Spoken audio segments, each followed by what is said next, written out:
अच्छा, next topic है enter relation of trigonometric function या enter conversion of trigonometric function. ये ट्राइग्नोमेट्री जब जो भी हमने पढ़ी है सबसे इंटरेस्टिंग टॉपिक है ये, और बहुत से क्वेश्चन जो है वो इस तरह आपको इजी होते जाएंगे। अच्छा, इसमें हम क्या पढ़ेंगे? इसमें हम ये पढ़ेंगे, हमारे पास साइन ऑफ थीटा है, लेट्स सपोज इसको हम काज इन टर्म ऑफ काज हम किस तरह लिखेंगे। साइन ऑफ थीटा है, इसको इन टर्म ऑफ टेंजेंट किस तरह लिखेंगे, इन टर्म ऑफ को tangent, in term of secant, in term of cosecant, इसको हम किस तरह लिखेंगे। तो यानी कि यहाँ पे मैं एक स्टेटमेंट आपको लिखता हूँ कि आल ट्राइग्नोमेट्रिक इक्वेशंस या functions can be written in term of a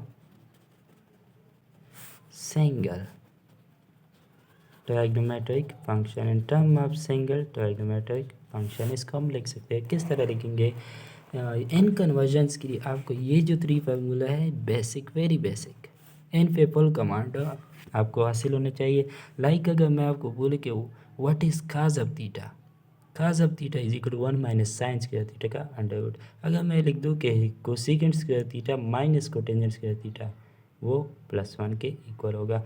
अगर मैं ये लिख दूँ कि tangent square theta minus secant square theta, तो ये हमारे पास -1 के इक्वल होगा। अगर मैं लिख दूँ कि टेंजेंट का सीकेंट के साथ क्या रिलेशन है, तो tangent is equal to secant square theta -1 whole square root. तो इस तरह आपको एन पे बहुत कमांड होना चाहिए। नेक्स्ट, मैंने जब ये आपको पढ़ाया था सुपर हेक्सागोन, तो उसमें मैंने आपको बताया था कि ये जो 2 फार्मूला है इसको लाजमी सही रट्टा कर ले इसको, क्योंकि ये इस टॉपिक में बहुत काम आने वाले हैं। अभी मैं स्टार्ट लेता हूँ साइन ऑफ फंक्शन से। साइन को हम किस तरह लिखेंगे? तो साइन का पहले कास के साथ में रिलेशन, साइन का कास के साथ रिलेशन इस फार्मूले से आएगा। तो साइन हमारे पास होगा 1 minus cos square of theta का होल अंडर दी रूट। अच्छा, ये जो फार्मूला है बस यही इसमें यूज़ होंगे। अच्छा, next sine of theta in term of tangent मैं किस तरह लिखूँगा? तो इसके लिए मैं ये वाला फार्मूला यूज़ करूँगा। किस तरह? ऊपर क्या आ जाएगा? टेंजेंट ऑफ थीटा, नीचे है सीकेंट ऑफ थीटा, लेकिन सीकेंट ऑफ थीटा को मैं 1 plus tangent square of theta का होल स्क्वायर रूट ये मैं लिख सकता हूँ।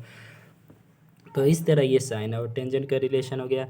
नेक्स्ट जो है हमारे पास कोटेंजेंट के साथ इसका क्या रिलेशन है, ये बात, तो ये एक थर्ड पॉइंट है, इसमें आपने सीखना है। ये 3 पॉइंट्स के बेस पे आपने करना है कि साइन का है कोटेंजेंट के साथ डायरेक्ट कोई रिलेशन नहीं है, लेकिन साइन 1 कोसेकेंट के इक्वल होता है। साइन हमारे पास 1 कोसेकेंट के इक्वल होता है, और कोसेकेंट को मैं लिख सकता हूँ कोटेंजेंट स्क्वायर थीटा +1 का अंडर रूट। इस तरह आपने ये रिलेशन डिराइव करना है, ये रिलेशन आपने इस तरह डिराइव करना है। नेक्स्ट इसका कोसेकेंट के साथ, तो इसके साथ कोसेकेंट इसका रेसिप्रोकल होता है। और नेक्स्ट जो है लास्ट वो सीकेंट, सीकेंट का भी फिर हम इसी फार्मूले से करेंगे। अच्छा, नीचे तो सीकेंट आ जाएगा, ऊपर टेंजेंट है, टेंजेंट का टर्म ऑफ सीकेंट किस तरह लिखेंगे? सीकेंट के आप थीटा -1, ये हो गया इसका सबके साथ। साइन का कास के साथ टेंजेंट को सीकेंट एंड सीकेंट, ये साइन का हमारे पास हो गया। नेक्स्ट है cos, cos of theta is equal to 1 minus sine square of theta का होल अंडर द रूट। ये जो है इसको फजूल टॉपिक मत समझना, ये बहुत ही काम आता है जो डेरिवेटिव के साइन और हाइपरबोलिक फंक्शन के ट्रिक्स हैं, और इसके अलावा इससे आगे जो इनवर्स फंक्शंस आने वाले उन सब में ये यूज़ होंगे। तो जितनी भी आइडेंटिटीज़ है वो आप याद ना भी कर ले तो आप डायरेक्ट डिराइव कर सकते हैं। अच्छा, कास का टेंजेंट के साथ क्या रिलेशन है? तो कास का हमारे पास टेंजेंट के साथ रिलेशन नहीं होता, कास जो होता है उसका सीकेंट के साथ रिलेशन है, और सीकेंट का हमारे पास टेंजेंट के साथ। तो कास हमारे पास 1/सीकेंट का इक्वल होता है, तो 1/सीकेंट को मैं लिख सकता हूँ 1/1 प्लस टेंजेंट स्क्वायर थीटा +1 का अंडर रूट। अच्छा, कास का कोटेंजेंट के साथ क्या रिलेशन वो हम इस फॉर्मूले से लिखेंगे। तो कोटेंजेंट, ऊपर कोटेंजेंट आ गया, नीचे कोसेकेंट है, कोसेकेंट को मैं लिख सकता हूँ कोटेंजेंट स्क्वायर थीटा +1, ये इसका क्या आ गया? कोटेंजेंट के साथ आ गया। नेक्स्ट है कि कास का कोसेकेंट के साथ क्या रिलेशन है? अच्छा, काश का कोसेकेंड के साथ रिलेशन जो है वो भी मैं यहाँ से क्या करूँगा, यहाँ से फाइंड करूँगा। देखो नीचे क्या है, कोसेकेंड आप थीटा, ऊपर कोटेंजेंट है, ऊपर हमारे पास कोटेंजेंट है, तो कोटेंजेंट को मैं लिख सकता हूँ कोसेकेंड स्क्वायर ऑफ थीटा -1 का स्क्वायर रूट। अच्छा, ये जो है ये इसका कोसेकेंड के साथ हो गया, लास्ट जो सीकेंड के साथ रहता है 1/सीकेंड ऑफ थीटा। ये हमारे पास क्या हो गए, कास के रिलेशन हमारे पास हो गए। नेक्स्ट टेंजेंट के क्या रिलेशन होंगे, तो tangent is equal to, tangent हमारे पास साइन डिवाइडेड बाई कास की इक्वल होता है, तो ये मैं लिख सकता tangent is equal to sine divided by 1 minus sine square of theta का square root, sine divided by cos आ गया। और यहाँ पे कास के साथ जो रिलेशन है 1 माइनस कास स्क्वायर थीटा हमारे पास साइन ऑफ थीटा के इक्वल होता है divided by cos of theta. ये हमारे पास इसका क्या, कास के साथ रिलेशन। कोटेंजेंट के साथ रिलेशन 1 कोटेंजेंट ऑफ थीटा। अच्छा, जो सीकेंड के साथ रिलेशन है तो सीकेंड स्क्वायर थीटा -1 का स्क्वायर रूट, ये इसका सीकेंड के साथ रिलेशन हो गया। अच्छा, कुछ सीकेंड के साथ किस तरह डिवाइड करेंगे, टेंजेंट का को सीकेंड के साथ डायरेक्ट रिलेशन इन फार्मूले में नहीं है, लेकिन टेंजेंट का क्या है, को टेंजेंट के साथ रिलेशन है, और को टेंजेंट का हमारे पास क्या है, को सीकेंड के साथ रिलेशन है। तो टेंजेंट हमारे पास 1 को टेंजेंट की इक्वल होता है, और को टेंजेंट को मैं लिख सकता हूँ को सीकेंड स्क्वायर ऑफ थीटा -1। ये हमारे पास क्या हो गए, टेंजेंट के इक्वेशंस हमारे पास बन गए। नेक्स्ट हमारे पास है को टेंजेंट के। कोटेंजेंट की किस तरह बनेंगे, कोटेंजेंट इज इक्वल टू हमारे पास ये कास डिवाइडेड बाई साइन का, कास को मैं 1 माइनस साइन स्क्वायर थीटा लिख सकता हूँ divided by sine of theta. और ये यहाँ पे कास के साथ cos of theta divided by cos of sine of theta, 1 minus cos square theta sine square theta की इक्वल होता है। और टेंजेंट के साथ ये 1 टेंजेंट ऑफ थीटा। अच्छा, कोसिकेंट के साथ तो ये कोसिकेंट स्क्वायर ऑफ थीटा -1। अच्छा, जो लास्ट जो सीकेंड के साथ इसका रहता है, इसका सीकेंड के साथ कोई रिलेशन नहीं कोटेंजेंट का, कोटेंजेंट का टेंजेंट के साथ है, यानी 1 टेंजेंट, और 1 टेंजेंट जो है 1 सीकेंड स्क्वायर थीटा -1 का स्क्वायर रूट। ये मैं इस तरह लिख सकता हूँ। तो ये इसके क्या हो गए, सबके साथ रिलेशन हो गए। नेक्स्ट जो है हमारे पास secant of theta, secant of theta हमारे पास 1/कास की इक्वल होता है, तो 1/कास को मैं 1/1 minus sine square of theta लिख सकता हूँ, और यहाँ पे हुआ है 1/कास।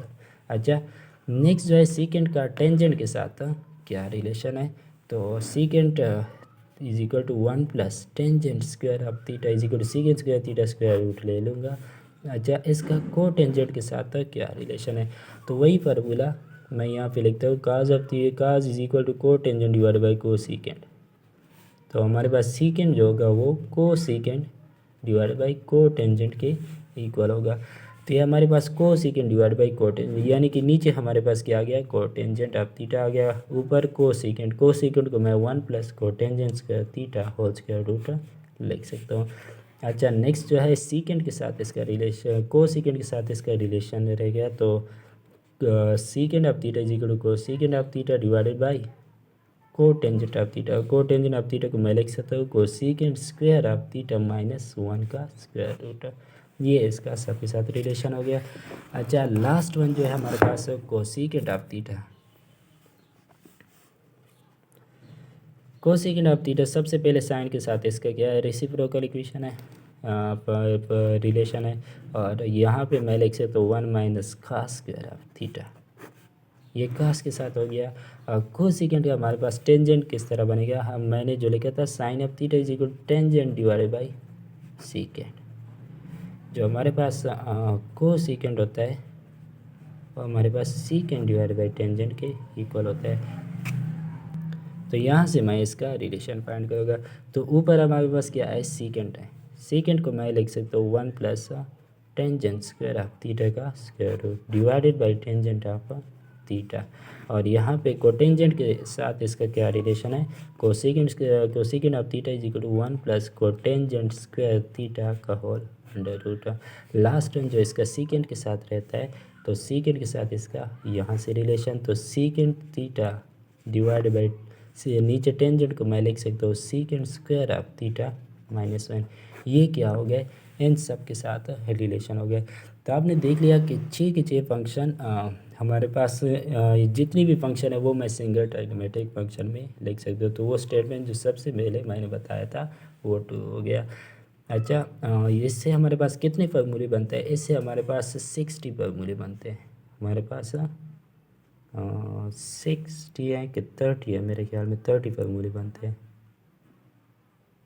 हमारे पास 6 टाइप के फंक्शन है और इसके बाकी 5 के साथ रिलेशन है। तो हमारे पास इससे हमारे पास 30 फार्मूले हमारे पास इस टेबल से आते हैं। इस टेबल जो है ये बहुत ही ज़रूरी है। नेक्स्ट डिफरेंशिएशन के जो sine hyperbolic function, trigonometric function, उसके इन्वर्स जो है, और इसके अलावा इन्वर्स ट्राइग्नोमेट्री में भी ये फार्मूले बहुत यूज़ होते हैं। इनका जो है याद करना नहीं होता, बल्कि जिस तरह मैंने डिराइव कर दिए, देखो टोटल 10 मिनट लग गए। तो 10 मिनट 10 डिवाइड बाई 30 अगर आप कर लें तो ये हमारे पास 20 सेकेंड, यानी कि 20 सेकेंड में मैंने एक फार्मूला डिराइव किया है। तो 20 सेकेंड में तो मैंने एक्सप्लेन भी किया है, वो स्टार्ट में ही मैंने कुछ बातें की है। तो मतलब कि एक फार्मूला जो है वो आप 10 सेकेंड में उसी टाइम सोच सकते हैं। तो हमारे पास क्वेश्चन के लिए अगर हम 3 घंटों को 3 आवर्स को हम 200 MCQs के लिए यूज़ करें तो हमारे पास हर एक क्वेश्चन के लिए 54 सेकेंड होते हैं। एक क्वेश्चन के लिए हमारे पास 54 सेकेंड होते हैं। तो हमारे पास जो टेस्ट के लिए अगर आप बेस्ट परफॉर्म करना चाहते हैं तो एक क्वेश्चन के लिए हमारे पास 40 सेकेंड होते हैं। 40 सेकेंड अगर आप बेस्ट परफॉर्म करना चाहते हैं। मैक्सिमम जो है वो 54 जो है वो लास्ट बाउंड्री लाइन है। तो ये 40 सेकेंड जब आप लगाएंगे तो इसमें अगर आप 10 सेकेंड जो है उसमें फार्मूला डिराइव कर दें और 30 सेकेंड में वो फार्मूला यूज़ कर दें तो आप क्वेश्चन को ईजीली सॉल्व कर सकते हैं।